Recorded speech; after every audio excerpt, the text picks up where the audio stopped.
Buongiorno. Quando costa un litro dell'altro?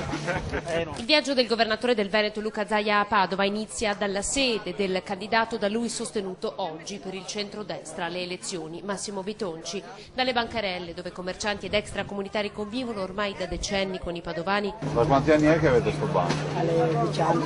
Alla visita ai commercianti del Salone, un viaggio tra le botteghe storiche della città per raccogliere le istanze dei cittadini. In regione quanto ha tagliato?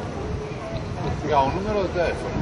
Gli ambulanti delle piazze che hanno contestato passerelle troppo frequenti dei candidati hanno chiesto presenza costante delle istituzioni, cosa che in questi anni non sarebbe accaduta. Adesso che c'è elezione, perché che c'è elezione? Perché che c'è il posto comodo là a prendere i 20-22 mila euro al mese. Direi che lui pone in prima posizione al centro dell'attenzione nell'attività di governo della città i padovani. E direi che questo non è un fatto scontato per Padova, ormai è una città in mano ai non padovani. Il governatore ha preferito non parlare della questione nuovo ospedale, ha parlato di sicurezza e ha rilanciato per Padova il modello Treviso.